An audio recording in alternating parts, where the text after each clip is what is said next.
ঘরে টেনে হিচড়ে ঢুকিয়ে ধর্ষণের চেষ্টা করলো 11 বছরের এক শিশুকে। এমন ঘটনায় নির্মল সরকার নামে 50 ঊর্ধ্ব এক ব্যক্তিকে গ্রেফতার করলো এনজিপি থানার পুলিশ।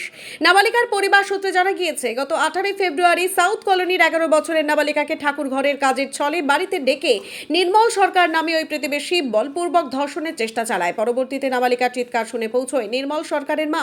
তারপরই তাকে ছেড়ে দেওয়া হয়। তবে জানা গিয়েছে, এই ঘটনা যাতে কাউকে না জানানো হয় তার জন্য সেই নাবালিকা এবং তার পরিবারকে খুনের হুমকিও দেওয়া হয়। তার ফলস্বরূপ ওই নাবালিকা বিষয়টি কারোর কাছে জানানোর সাহস দেখায়নি। তবে কিছুদিন পর সে অসুস্থ বোধ করলে বিষয়টি পরিবারের সদস্যরা বুঝতে পারে। তারপরেই সমস্ত বিষয় খুলে বলেন পরিবারকে। অভিযোগের পরপরই বুধবার নাবালিকাকে নিয়ে পরিবারের সদস্যরা এনজিপি থানায় নির্মল সরকারের বিরুদ্ধে লিখিত অভিযোগ দায়ের করে। অভিযোগের ভিত্তিতে এনজিপি থানার পুলিশ গ্রেফতার করে নির্মল সরকারকে। বুধবার রাতেই নিগৃহীত নাবালিকাকে শারীরিক পরীক্ষার জন্য উত্তরবঙ্গ মেডিকেল কলেজ এবং হাসপাতালে নিয়ে যাওয়া হয়। পরিবারের সদস্যরা অভিযুক্তের কঠোর শাস্তির দাবি জানান। বলছি, আরে আমাকে তো কালকে বললো যে এই ঘটনা নাকি ওর পাশের বাড়ি, ও মামা বলে ডাকে, নির্মল নাকি ওকে নাকি বলে ধর্ষণ করছে। এইটুকুই মানে ও আমাকে বললো। এখন বলে যে কী করা যায়। তা এখন ওরা এসে দেখি যে এরা থানা পুলিশে আসছে, এখন থানা পুলিশের কাছে আসছে। এখন পুলিশরা এখন কী স্টেপ নিচ্ছে সেটা আমরা দেখতে চাই। আর আমি চাই যে ওর সাথে যে ঘটনা হয়েছে তার যেন শাস্তি হয়। ঘটনা বলে গত রোববারের ঘটনা, আজকে 11 দিন হয়ে গেল। হ্যাঁ, ও মানে পুরো টর্চার করছে, তো ওকে মানে পুরো ভয়ে ছিল। ও মানে মুখ খুলে নেই, বলে নাই। ওর মাকে পরশু দিন জানাচ্ছে ঘটনাটা। তারপরে এখন ওই যে ওর মা নিয়ে আসছে। আমার ভাগ্নি হবে। আমার নাম মায়া চক্রবর্তী। সে তো থানায় পুলিশ ধরে নিয়ে আসছে। কি নির্মল সরকার, সাউথ কলোনি বাজার। আমরা চাচ্ছি যদি অন্যায় করে থাকে তার শাস্তি হোক, এটাই চাচ্ছি। শাস্তি চাই।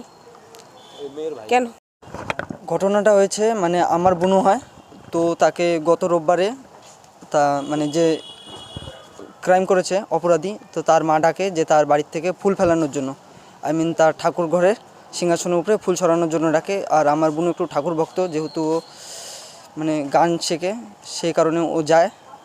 তো যাওয়ার পরে যেটা আমি বুনুর মুখ থেকে শুনতে পারি, মানে বুনু তো সেরকম আমাকে বলেনি, আমাকে ফ্যামিলির থেকে শুনতে পারি। তো ওকে দেখার পরে যখন ও ফুলটা সরিয়ে আসছিল, তখন ওর হাত ধরে টেনে ঘরে নিয়ে যায়।